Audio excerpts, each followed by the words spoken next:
Hi everyone, welcome to Cricket Chat with Venkatesh. We have a special guest with us today. మామూలుగా నేను interviews అవి చేయను చాలా అకేషనల్గా. So he's Raghunath. మీకు తెలుసు ఎందుకంటే హలో ఎవ్రీవన్. మనం బోర్డర్ గాస్కర్ ట్రోఫీ ఆస్ట్రేలియాలో జరిగినప్పుడు దానికి ప్రతి మ్యాచ్కి has given us live reports from the spot. So he attended all 5 test matches, అన్ని 5 టెస్ట్ మ్యాచెస్కి అక్కడ వెళ్ళి అక్కడి నుంచి మనకి డైలీ రిపోర్ట్స్ పంపించడం, అవి మన ఛానల్లో మీరందరూ చూశారు. సో రఘునాథ్ మీకు సుపరిచితుడు, కొత్త ఏం కాదు. అయితే ఇప్పుడు స్పెషల్ అకేషన్ ఏంటంటే ఈ has come out with a book. ఒక ఇంగ్లీష్లో ఒక బుక్ రాసింది, వెన్ స్టార్స్ అలైన్ ఈ బుక్ పేరు. ఈ బుక్ ఏంటంటే బేసిక్గా he has covered all 5 test matches.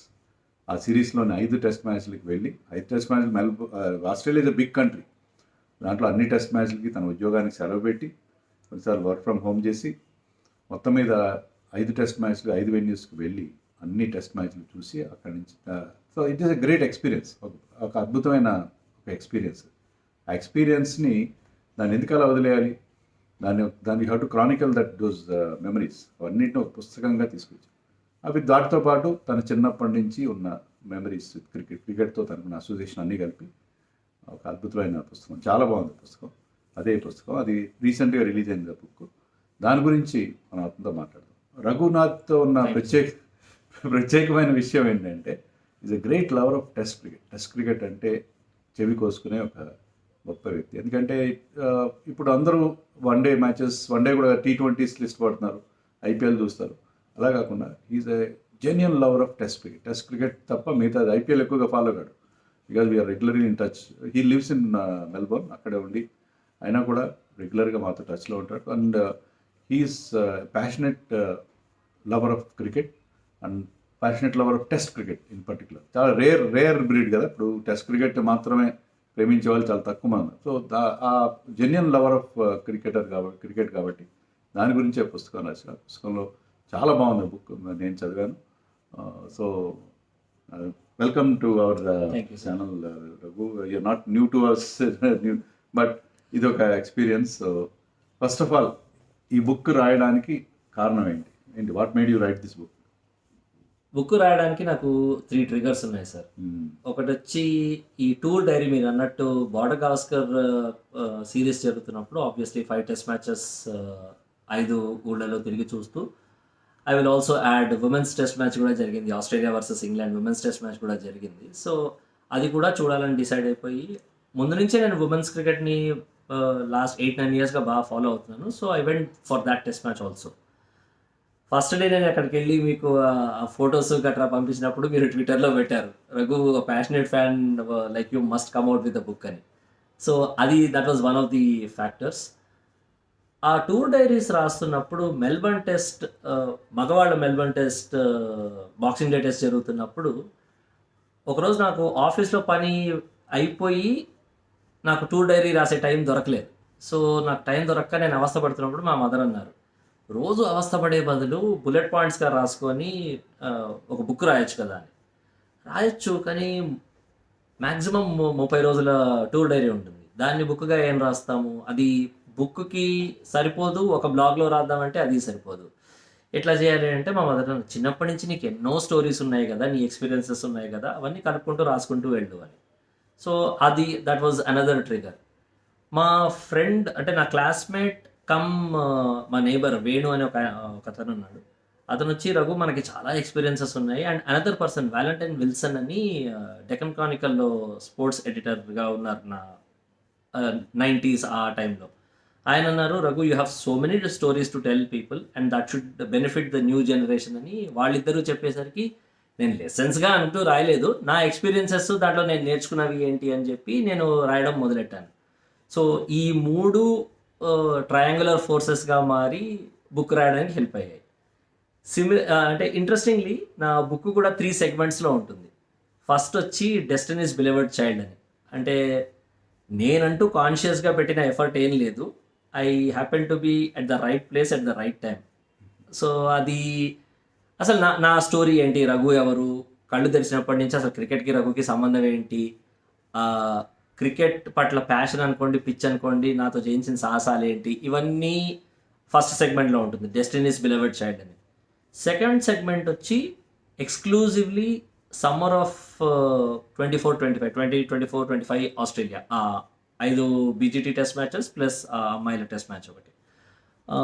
Third segment వచ్చి దిస్ అండ్ దాట్ అని మిస్లీనియస్, అంటే క్రికెట్ని ఒక మ్యాచ్గా కాకుండా, ఒక స్పోర్ట్గా కాకుండా, యాజ్ అన్ ఇండస్ట్రీ మనం చూసే ఒక 6 గంటలు 8 గంటల స్పోర్ట్గా కాకుండా, టికెట్ సేల్స్ నుంచి అడ్మినిస్ట్రేషన్ అనుకోండి, లేకపోతే ఇతరత్ర ఎన్నో ఉంటాయి కదా. సో ఆ ఫ్రింజ్ ఎలిమెంట్స్ అన్నీ నా దృక్పథంతో, నా దృష్టితో నేను చూసి అది ఎలా ఉంటుంది ఏంటి అని నా అసెస్మెంట్స్ రాసినవి. కొంతమంది మనుషుల్ని కలిసినప్పుడు వాళ్ళ పట్ల నా రియాక్షన్స్ ఏంటి, కొంతమందిలో నచ్చినవి ఉంటాయి, కొంతమందిలో నచ్చనివి ఉంటాయి, ఎందుకు నచ్చుతున్నారు, ఎందుకు నచ్చరు. I try to be as fair and balanced as possible. And ఈ పర్టికులర్ సమ్మర్లో 24-25 సమ్మర్లో నాకు చాలామంది సెలబ్రిటీస్ కలిశారు. అది క్రికెటర్స్ అనుకోండి, ఎక్స్ క్రికెటర్స్ అనుకోండి, కామెంటేటర్స్ అనుకోండి, అంపైర్స్ అనుకోండి, చాలామంది కలిశారు. సో వాళ్ళని కూడా చేర్చి ఒక చిన్న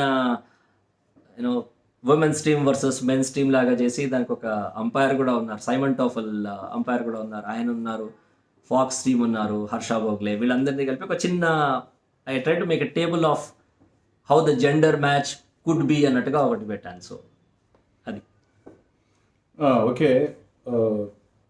నాకు తెలిసినంత వరకు యూ లైక్ హర్ష భోగ్లే చాలా. And you don't like Sunil Gavaskar. అట్లా ఏం లేదు సార్.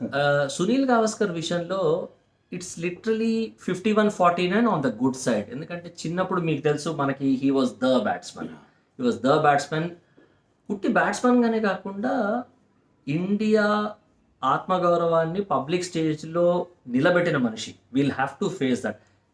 తర్వాత ఆయన కాంట్రవర్షియల్ స్టేట్మెంట్స్ ఇవ్వడం అవన్నీ ఇట్స్ ఓకే. అంటే మనకు నచ్చకపోవచ్చు, అబ్బా ఇంకెన్ని రోజులు భరించాలి అన్న ఒక ఫీలింగ్ రావచ్చు. కాకుంటే we cannot take away from the fact that in his prime days he stood for India with his full energy and capacity. So ఉన్నాయి కొన్ని నచ్చిన విషయాలు ఉన్నాయి, కొన్ని నచ్చని అంశాలు ఉన్నాయి. అండ్ మీకు ఈ బుక్ చదివినప్పుడు మీకు తెలుస్తుంది. ఫర్ ఎగ్జాంపుల్ నేను కొందరి విషయాల్లో కొంచెం కటువుగా ఉన్నాను, కొందరి విషయంలో నేను కొంచెం పాజిటివ్గా ప్లెజెంట్గా ఉన్నాను. నేను ప్రత్యేకించి ఒకరిని ఉద్దేశించి వీళ్ళని నెగటివ్ చేయాలని కాదు. నేను ఒక మాట అన్నప్పుడు దానికి ఒక రీజన్, దానికి ఒక జస్టిఫికేషన్ ఉంటుంది. అది కొంతమంది they may agree to it, they may not agree to it, but I don't want be unfairly cruel when I make a statement. So ఒక రీజన్ ఉంది, నా రీజన్ అది, అలా చెప్పుకుంటూ వచ్చా. Okay, yes Sunil Gavaskar. Okay, ఇప్పుడు ఆయన స్టేట్మెంట్స్ అవి ఎలా ఉన్నా, ఒకప్పుడు Indian batsmen fast bowling face చేయడంలో ఇబ్బంది పడే రోజుల్లో he was the one who stood out. మొత్తం face great quality for pace bowling. అది లిల్లీ కావచ్చు, హోల్డింగ్ కావచ్చు, లేకపోతే ఇమ్రాన్ ఖాన్ కావచ్చు, వాళ్ళందరినీ ఫేస్ చేసి ఈ scored runs without proper protective equipment, without helmet. అది గ్రేట్. మిగతా వాళ్ళు ఎవరు ఆడిన టైంలో ఆడాడు కాబట్టి. ఇంకొకటి సార్, నేను మెన్షన్ కూడా చేశాను బుక్లో, 2001 టూర్ ఆఫ్ సౌత్ ఆఫ్రికాలో మైక్ డెనిస్ ఇన్సిడెంట్ జరిగింది చూసారా. When entire team including Sachin తెండూల్కర్ని వాళ్ళు they ill treated us in a way kind of thing. Ravi Shastri and Sunil Gavaskar విపరీతంగా వాళ్ళు దే ప్రొటెస్ట్ అట, ఆన్ కెమెరా ఆఫ్ కెమెరా. ఒక రెస్పెక్ట్ అనేది చాలా అంచెలు పెరిగిపోయింది. సో already as a sports person, as a active cricketer ఆయన ఉండడం వేరు. తర్వాత మనకు ఓన్లీ దూరదర్శన్ ఉన్న రోజుల్లో ఆయన క్యాప్సూల్స్ వేసేవాడు, సునీల్ గవాస్కర్ ప్రెజెంట్స్ అని. He use to create capsules of matches, important great one day matches, great test matches అని. మనకి క్రికెట్ అనేది అసలు ఎంత వచ్చినా ఎడారి లాంటి మన ఆశకి ఎంత ఇచ్చినా సరిపోయినప్పుడు ఇట్లాంటి ప్రోగ్రామ్స్ వచ్చేసరికి he was like a god for all of us. అది ఆ తర్వాత ఈ 2001 సౌత్ ఆఫ్రికా సిరీస్లో వచ్చేసరికి Gavaskar suddenly became this magnum opus kind of personality. That was the good side of it. పోను మీడియా మనకు తెలిసిందే, it plays its own tricks. దానివల్ల maybe there are some obligations, there are some commitments. అది I don't know how the industry works. So he has been prone to a little unpleasant talk. So adi that's why I call it a 51-49 thing with Gavaskar. Anyway, we have to respect that legend. Okay, 5 test మ్యాచ్లు హైదరాబాద్ మన ఆస్ట్రేలియాలో iconic venues. వాటిలో match చూస్తుంటే మనకి అక్కడికి వెళ్ళినప్పుడే అదొక మనం ఒక దేవాలయానికి వెళ్తే అలాంటి ఫీలింగ్ కలుగుతుంది, ఒక జెన్యున్ క్రికెట్ అలాంటి ఫీలింగ్ కలుగుతుంది. So all the 5 venues, 5 iconic venues, ఏ వెన్యూలో ఈ ఎంజాయ్డ్ మోస్ట్? అంటే you have seen Melbourne test match చూసిన మాక్సిమం నాకు నచ్చింది మెల్బర్న్ సార్. Yeah. నా హోమ్ గ్రౌండ్ అని కాదు, there is something about Melbourne. నేను దాదాపు ఒక 23-24 సార్లు వెళ్ళుంటాను మెల్బర్న్కి. 25వ వెళ్ళినా కూడా I learn something new out of it. ఆ ప్లేస్లో ఏదో మ్యాజిక్ ఉంది, ఒక న్యూ ఎక్స్పీరియన్స్, ఒక ఏదో something new will come. I will go home thinking, అరే ఈరోజు ఇది కూడా తెలిసింది కదా, మాకు నిన్న తెలియంది ఈరోజు తెలిసింది కదా అని. మీరు అన్నట్టు మ్యాచ్ చూస్తున్నప్పుడు అంత పెద్ద స్టేడియంలో లక్కీగా నేను జనరల్గా టాప్ టియర్లో కూర్చొని వీలోంచి చూస్తుంటాను. ఈసారి I got a chance to experiment with multiple sitting arrangements. అది వేరే వేరే యాంగిల్స్లో చూస్తున్నప్పుడు కూడా అదొక రకమైన నైస్ ఫీలింగ్. సెకండ్ వచ్చి జనరల్గా నేను ఊహించింది ఏంటంటే సిడ్నీలో బాగుంటుందేమో అనుకున్నా, కానీ ఐ సర్ప్రైజ్ మై సెల్ఫ్. నాకు ఆప్టస్ నచ్చింది, పర్త్లో ఆప్టస్ చాలా నచ్చింది. It's a very beautiful ground, picturesque ground. అడ్మినిస్ట్రేటివ్గా కూడా ఫెసిలిటీస్ అండ్ ఆల్ అవి కూడా చాలా బాగున్నాయి, స్టేడియం కదా, చాలా బాగున్నాయి. వాకా బోర్డు పాతగా అయిపోయింది, ఇప్పుడు కొత్త కాబట్టి మోడర్న్ స్టేడియం. హిస్టారికల్ గా చూస్తే I thought Sydney should have come at number 2, Adelaide should have come at number 3. అంటే లుక్ వైజ్ ఏది బాగుంది మరి? లుక్ వైజ్ కూడా Optus is number 2. Yeah. Number 2 Adelaide number 3 వచ్చింది, కానీ అడిలైడ్లో నేను కొంచెం డిసప్పాయింట్ ఎందుకయ్యానంటే అడిలైడ్కి కూడా చాలా హిస్టరీ ఉంది. మీరు బాడీ లైన్ అనుకోండి, ఇతర అనుకోండి, చాలా హిస్టరీ ఉండింది. మా అన్నయ్య నాకు ఒకసారి తను అక్కడికి ఎందుకో కాన్ఫరెన్స్కి వెళ్ళినప్పుడు బ్యాక్గ్రౌండ్లో అడిలైడ్ ఓవల్ పెట్టి ఇక్కడ మ్యూజియం కూడా ఉన్నట్టుంది అని నాకు చెప్పాడు. So that was a killer bite for me. నేను వెళ్ళాలి అడిలైడ్కి. Adelaide is the place of sir Don Bradman కదా, సో బర్ట్ ఓల్డ్ఫీల్డ్కి తగిలి అండ్ ఆల్ దాట్. అక్కడ తీరా చూస్తే నేను దాదాపు 8-9 మందిని అడిగాను, ఎవ్వరికి అసలు ఆ హిస్టరీ కానీ అది కానీ ఏమీ తెలియలే. ఏదో మామూలు ఐ మీన్ లైక్ కామన్ మ్యాన్గా మనకి ఇండియాలో we would have more knowledge than the ground staff there. నేను ఆ ఒక్క విషయంలో కొంచెం డిసప్పాయింట్ అయ్యాను, కానీ గ్రౌండ్ చాలా బాగుంది. అడిలైడ్ గ్రౌండ్ చూడడానికి ఆ ఫీల్ అది బాగుంది. So first is Melbourne, second is Optus as of today, third is Adelaide, fourth Sydney. బ్రిస్బెన్లో ఫుల్ వర్షం పడింది కాబట్టి this not nothing much that I could actually explain. So ఈ బుక్ రాయడంలో ఎలా ఉంది ఎక్స్పీరియన్స్, రైటింగ్ ఏ బుక్? అంటే మామూలుగా యూ హ్యావ్ రిటన్ ఆర్టికల్స్ అయినా, బుక్గా రాయడం అనేది ఆల్టుగెదర్ డిఫరెంట్ ఎక్స్పీరియన్స్. సో అది ఎలా అనిపిస్తుంది? ఇది ఇంట్రెస్టింగ్ సార్, ఎందుకంటే టూర్ డైరీ రాసుకుంటూ వచ్చాను కదా, నాకు ముందు నుంచి పర్సనల్ డైరీ రాసే అలవాటు ఉంది. సో మేబీ అందుకే నాకు అది ఈజీ అయిందేమో అనుకుంటున్నాను. యాక్చువల్గా ఈ బుక్ని యాజ్ అ కంప్లీట్ ప్యాకేజ్ నాకు రాయడానికి 8.5 months పట్టింది. 8.5 months, రఫ్లీ 3 hours per day టైపింగ్ అట్లా. But that was the easier part, ఎందుకంటే నా స్టోరీసే నేను గుర్తు చేసుకుంటూ రాయాలి. కొంచెం టైం ఎక్కడైందంటే కొంచెం కళ్ళు మూసుకొని మనుషులతో కాన్వర్జేషన్స్, మా డిస్కషన్స్ అవన్నీ గుర్తు చేసుకొని అది టైప్ చేసేసరికి నాకు కొంచెం టైం పట్టింది. But I like the experience. మీరు ఈ బుక్లో చాలా మటుకు మీకు కాన్వర్జేషన్స్గానే ఉంటాయి, ఇద్దరు మాట్లాడుతున్న ఇది ఉంటుంది. I can tell you with utmost honesty, ఆ కాన్వర్జేషన్స్ అథెంటిసిటీ దాదాపు 98% పైనే ఉంటుంది. కొన్ని చోట్ల నాకు బుక్ ప్రూఫ్ రీడింగ్ చేస్తున్నప్పుడు గ్రామర్ పాపప్ వచ్చింది, correct the grammar here and there అని. నేను కావాలనే చేయలేదు, ఎందుకంటే నాతో మాట్లాడే మా టీచర్స్ అనుకోండి, మీరు కానివ్వండి, నా న్యూస్ పేపర్ వాళ్ళు కానివ్వండి, నా రేడియో టైంలో వాళ్ళు కానివ్వండి, నా ఫ్రెండ్స్ అవనివ్వండి, they need not have perfect English, perfect grammatical construct when you are talking in an everyday situation. So కానీ నాకు వాళ్ళ మాటలు యాజ్ ఇట్ ఈస్గా గుర్తున్నాయి. అది లక్కీగా నాకు అలా ఉండిపోయినాయి, మైండ్లో ఉండిపోయినాయి వాళ్ళు నాకు నేర్పించిన లెసన్స్ అవనివ్వండి. సో నేను యాజ్ ఇట్ ఈస్ ఉంచేసాను దాన్ని. సో ఒక మంచి ఫీలింగ్, ఐ వాజ్ నా జీవితాన్ని నేను మళ్ళీ ఇంకొకసారి బతుకుతున్న, రీక్యాప్ చేసుకున్న ఫీలింగ్ వచ్చింది నాకు. That was nice. సో రాయడం వరకు నాకు ఇబ్బంది కాలేదు. 8.5 months అయినా కూడా నాకు అట్లా అనిపించలేదు. It was an extension of diary. నా పర్సనల్ డైరీని డైలీ రాసుకుంటున్న డైరీని నేను అలా ఎక్స్టెండ్ చేసుకుంటూ వెళ్ళాను. So that was a nice feeling. పబ్లిషింగ్కి వచ్చేసరికి దానిలో యాక్చువల్ కష్టాలు తెలిసి వచ్చాయి. నేను ఐ వాజ్ ఆఫెన్ థింకింగ్, మీరు 6 or 7 books రాశారు కదా, ఆ పబ్లిషింగ్కి వచ్చేసరికి ఎంత కష్టం ఏంటుంది కదా అనిపించింది.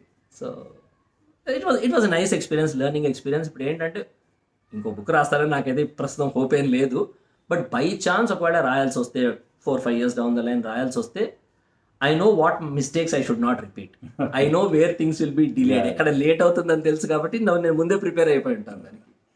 రఘునాథ్ గురించి ఇంకోటి చెప్పాల్సిన విషయం ఏంటంటే is great lover of women's cricket. Unlike me చాలా చాలా కీన్గా ఉమెన్ క్రికెట్ బాగా ఫాలో అవుతారు. సో ఎందుకని అంటే ఉమెన్ అంటే ఇష్టమా, క్రికెట్ అంటే ఇష్టమా? ఉమెన్స్ క్రికెట్ అంటే ఇష్టం. నేను చిన్నప్పటి నుంచి మా ఫాదర్ ఒక మాట చెప్పేవాళ్ళు, ఒక స్పోర్ట్ని, ఎనీ స్పోర్ట్ పర్టికులర్లీ క్రికెట్ అవనివ్వండి, ఒక డ్యూయల్ కాంటెస్ట్, ఒక బ్యాడ్మింటన్ అవనివ్వండి, హాకీ అవనివ్వండి, క్రికెట్ కానివ్వండి, watch the sport for the contest of the sport. నా టీం ఆడుతుందా, నేను ఆడుతున్నా, నా ఇండియా ఆడుతుందా, నా క్లబ్ ఆడుతుందా, నా గల్లీ ఆడుతుందా కాదు. Fair contest between bat and ball, fair contest between 2 rackets and a ball, tennis అయితే అట్లా దాని మీద ఫోకస్ చేయని మా నాన్నగారు ఎప్పుడు చెప్పేవారు. సో ముందు నుంచి నాకు ఆ ఓరియంటేషన్ ఉంది. ఇన్ఫ్యాక్ట్ దానివల్లే చాలాసార్లు మా ఫ్రెండ్స్ అనేవాళ్ళు, అరే ఇండియా ఓడిపోతుంటే చప్పట్లు కొడతావేంటి అని. So it's not about India winning or losing. మన ఆపోనెంట్ అయినా ఒక మంచి పర్ఫార్మెన్స్ ఇస్తే వీ హ్యావ్ టు సే షబాష్ ఆన్ దాట్. సో అది అలవాటైపోయి యాజ్ ఇట్ ఈస్ అదే నాకు ఉమెన్స్ క్రికెట్లో కూడా వచ్చేసింది. కాకుంటే అడపా చూడడం, మనకి తెలుసు ఇండియాలో ఆఫీస్ టైంలో ఉన్నప్పుడు అవన్నీ అంతగా కుదరవు. సో కుదిరినప్పుడు చూసేవాడిని. బట్ అన్డిస్ప్యూటెడ్లీ ట్రిగర్ వచ్చింది ఆ హర్మన్ ప్రీత్ కౌర్ 170 innings తోటి. అది సిటప్ అండ్ టేక్ నోటీస్ అంటారు కదా, అది వచ్చేసింది. లైక్ అరే మనం చూస్తున్న గేము ఇది, now this is the serious business అని నాకు అప్పుడు స్ట్రైక్ అయింది. కోఇన్సిడెంటల్లీ నేను ఆస్ట్రేలియాకి వచ్చిన తర్వాత విచ్ వాజ్ ఇన్ 2016, నాకు అక్కడ టైం డిఫరెన్స్ వల్ల అనుకోండి, అక్కడ వర్క్ కల్చర్ వల్ల, నాకు వర్క్ లైఫ్ బ్యాలెన్స్ ఉండడం వల్ల అనుకోండి, లేకపోతే మోర్ అండ్ మోర్ మ్యాచెస్ అవ్వడం వల్ల అనుకోండి, అంటే people started playing more regularly, యాప్స్లో మనకి రిపీట్ టెలికాస్ట్ అవ్వండి, ఇవన్నీ చూస్తూ నాకు యాక్సెస్ ఇంకా ఎక్కువ మెరుగైంది. ఇంకా నా మ్యాచెస్ నంబర్స్లో ఎక్కువయ్యి యాక్సెస్ కూడా మెరుగైంది. ఒకటి నేను ఏమని గమనించానంటే sir, two important things. Season by season, year by year కాదు, season by season standard of women's cricket బాగా ఇంప్రూవ్ అయింది. ఫీల్డింగ్ అనుకోండి, ఫిట్నెస్ అనుకోండి, పవర్ హిట్టింగ్ అనుకోండి, across the world, not only India, అది ఇంక్రీజ్ అవుతూ వస్తుంది. వెన్ యూ నో దట్ అలా స్టాండర్డ్ ఇంప్రూవ్ అవుతుంది అన్నప్పుడు it will gather more and more, it will attract more and more focus and passion. అది చూశాను. ఇంకోటి యూనిక్ థింగ్ నేను ఏది గమనించానంటే ఉమెన్స్ క్రికెట్లో దే గివ్ దేర్ బెస్ట్, చాలా ప్యాషనేట్గా దే గివ్ దేర్ బెస్ట్. కానీ వాళ్ళు అనుకున్న రిజల్ట్ రాలేదనుకోండి, ఫర్ ఎగ్జాంపుల్ బాగా హార్డ్గా ట్రై చేసి క్యాచ్ డ్రాప్ అయింది, లేకపోతే ఫుల్ స్ట్రెచ్ చేసి వాళ్ళకి బాల్ మిస్ అయిపోయి 4 పోయింది, లేకపోతే ట్రై చేసి కూడా something did not happen. At the end of it they give a smile, ఒక బ్యూటిఫుల్ స్మైల్ ఇస్తారు. మనం ట్రై చేసాం బాస్ అవ్వలేదు టైప్లో స్మైల్ ఇస్తారు. మెన్స్ క్రికెట్లో మరి నా దృష్టిలోపం ఏమో తెలీదు, ఆ ఇంటెన్సిటీ వల్ల ఆ స్మైల్ అంతగా బయటికి రాదు. ఇంకోటి, ఉమెన్స్ క్రికెట్లో నేను ఆన్ ఫీల్డ్ అగ్లీ బ్యాటిల్స్ నేను చూడలేదు. అంటే తిట్టుకోవడం, స్లెడ్జింగ్ ఇవంతా నేను చూడలేదు. అది జరగదో లేక I was lucky not to see them నాకు తెలీదు. So I mean generally it's a pleasant feeling when I see womens cricket. దానికి తోడు ఈ సిరీస్ మన 24-25 సమ్మర్లో లిసా స్థలేకర్ని నేను చాలాసార్లు కలిశాను. That you will see in the book. ఆమె అన్నారు, you should watch women's cricket అంటే, నేను నా తల్లి నేను I watch it very very passionately. Sometimes I give preference to women's cricket over men's cricket. అంటే కెన్ ఐ ట్రస్ట్ యూ అన్నారు. With all my life I can promise you అన్నారు. So that is a fact. Good that you are following women's cricket. అంటే ఇప్పుడు అందరూ follow అవుతారు. ఎప్పుడైతే వాళ్ళు world cup గెలిచారో women's cricket అందరూ, కానీ ఉమెన్స్ క్రికెట్ పెద్దగా ఎంత పాపులర్ కానప్పుడు following means it's a great thing. Thank you sir. So అది ఈ బుక్ గురించి. ఎందుకంటే ఈ బుక్లో మీరు చదివితే మీకు దీంట్లో మీరు కనిపిస్తారు, నేను అంత అంటే ప్యాషనేట్ లవర్ ఆఫ్ క్రికెట్. ఆయన జీవితం మనందరూ అలాగే ఉంటుంది. అంటే మీరు ఐడెంటిఫై అవుతారు ఈ బుక్తో ఖచ్చితంగా. ఎందుకంటే మీరు కనుక జెన్యున్గా క్రికెట్ని ప్రేమిస్తూ క్రికెట్ని ఫాలో అవుతుంటే మీ ఎక్స్పీరియన్సెస్, రఘునాథ్ ఎక్స్పీరియన్సెస్ డిఫరెంట్గా ఏమి ఉండవు, సేమ్ ఉంటుంది. అందుకని ఒక్క reason sir, I tell you why it is. Sorry, ఒక్క విషయం ఏంటంటే, నేను ఒక్కొక్క స్టేజ్లో when I was writing these chapters, నా బాల్యం నుంచి, ఇన్ఫ్యాక్ట్ నేను పుట్టడం నా ఫ్యామిలీ నుంచి స్టార్ట్ అయినప్పటి నుంచి రాసుకుంటూ వచ్చినప్పుడు మీకు కొన్ని సందర్భాల్లో తెలుస్తుంది, ఫలానా టైంలో మా ఇంట్లో టీవీ లేదు, ఫలానా టైంలో కలర్ టీవీ ఇంకా రాలేదు, ఫలానా టైంలో నలుగురు ఐదుగురం కలిసి ఒక దగ్గర కూర్చోవాల్సి వచ్చేదని. ఈ జనరేషన్ వాళ్ళకి అది రిలేట్ అవుతారో లేదో తెలీదు. మా జనరేషన్ వాళ్ళకి తెలుసు. ఒకప్పుడు మా నాన్నగారి టైంలో వాళ్ళు ఏం చెప్పేవాళ్ళంటే మొత్తం కాలనీలో స్ట్రీట్లో ఒక రేడియో ఉండేదంట అని. నాకు అది తెలీదు. నా టైంకి వచ్చేసరికి మొత్తం కాలనీలో ఒక బ్లాక్ అండ్ వైట్ టీవీ ఉండింది. సో నేను ఆ బ్లాక్ అండ్ వైట్ టీవీలో 20 మంది మధ్యలో కూర్చొని చూడడం నాకు గుర్తు. తర్వాత ఈ కేబుల్ టీవీ వచ్చినప్పుడు మా ఇంట్లో కేబుల్ టీవీ లేదు. We were late in getting cable TV. So వేరే వాళ్ళు వచ్చి స్కోర్లు అవి చెప్తున్నప్పుడు అరే షార్ట్ భలే కొట్టాడు అనుకున్నప్పుడు నేను బిక్కమొహం వేసుకొని చూసేవాడిని. నేను ఓన్లీ రేడియోలో వినేవాడిని కాబట్టి. సో అది అంచెలంచెలుగా వస్తూ ఇప్పుడు మొబైల్లో ఎవరి మ్యాచ్ వాళ్ళు చూసుకుంటూ అలా ఉండేసి now I have come to a stage where I was able to watch every test match in all the black and white టీవీలో మ్యాచ్ చూసిన దగ్గర నుంచి కలర్ టీవీ, తర్వాత యాక్చువల్గా మెల్బోర్న్ లాంటి ఒక మ్యాసివ్ స్టేడియంలో 1,00,000 మంది మధ్య కూర్చుని మ్యాచ్ చూడడం చాలా మటుకు స్టోరీస్ మా జనరేషన్ వాళ్ళు మీరు అన్నట్టు they will relate to it because మన జర్నీ అంతా ఒకటే జర్నీ. సో అది సో ఆ జర్నీతో మీరు కూడా ఐడెంటిఫై కావచ్చు. Book is available on Amazon కదా? అమెజాన్ ప్రస్తుతం నోషన్ ప్రెస్ లో ఉంది, అమెజాన్ లో, ఫ్లిప్కార్ట్ లో కూడా ఫ్లిప్కార్ట్ లో వస్తుంది. Title when stars align. మీరు కూడా చదవండి. వెన్ స్టార్స్ అని చెప్తున్నా అంటే అదేదో జ్యోతిషం పట్ల బుక్ కాదు. నేను యాక్చువల్లీ నేనంతా లక్ వల్ల జరిగింది అనుకున్నాను. మా ఫ్రెండ్ ఒకతను అన్నాడు ఉట్టి లక్ వల్ల కాదు, మనం కూడా ఎఫర్ట్ పెట్టుంటాం, ఏదో ఒక ఎఫర్ట్ పెట్టకపోయి ఉంటే మనకు అంత దూరం వచ్చేది కాదు అని. సో స్టార్స్ అలైన్ అని ఎందుకంటానంటే మనము ఎఫర్ట్ పెట్టాలి, కాలం కలిసి వస్తే కొన్ని రిజల్ట్స్ అనుకున్న రిజల్ట్స్ వస్తాయి, అనుకోని రిజల్ట్స్ మంచి రిజల్ట్స్ వస్తాయి అన్నట్టుగా వెన్ స్టార్స్ అలైన్ అని పెట్టాను. దట్ ఈస్ అంటే కలిసి వచ్చే కాలంలో నడిచి వచ్చే పిల్లలు ఎగ్జాక్ట్లీ కాలం కలిసి వచ్చింది in his favour column to watch great cricket matches. So I think you have watched Melbourne Test match in 2020. Yes. మనం గెలిచిన 2 టెస్ట్ మ్యాచ్లు చూశాను. మన అన్ఫార్చునేట్లీ హ్యాట్రిక్ మిస్ అయింది ఇక్కడ. But still almost every year వెళ్తాను నేను అక్కడికి. Great. So that is Raghunath story. ఆ స్టోరీ బుక్ రూపంలో వచ్చింది. మీరు వీలైతే బుక్ మీరు కూడా చదవండి. And thank you Raghunath for your time. Thank you very much. For your thoughts. ప్రత్యేకించి ఈ వీడియో చేయడం ఎందుకంటే ఆ వీడియోస్ చేసినప్పుడు చాలా మంది కాదు, ఒక 10-15 మెంబర్స్ చెప్పారు మీరు ఏదైనా ఛానల్ పెడుతున్నారా, మీరు ఏదైనా ఉందా చెప్పండి అని. నేను సార్ అంత పెద్దవాడిని కాదు, నాకు అంత లేదు. ఏదైనా నేను ఏదైనా సాహసం చేస్తే మీకు చెప్తాను అని చెప్పాను. అందుకని ఇది చేస్తాను. కొంతమంది స్టార్టెడ్ ఫాలోయింగ్ హిమ్ మన ఛానల్లో ఇప్పుడు చేసినప్పుడు. సో అవన్నీ ఆ ఎక్స్పీరియన్స్ అన్ని కూడా ఇప్పుడు బుక్ రూపంలో వచ్చినాయి. Thank you so much. Thank you sir. Thank you very much. And thank you for giving me this platform. Thank you. So that's all for now.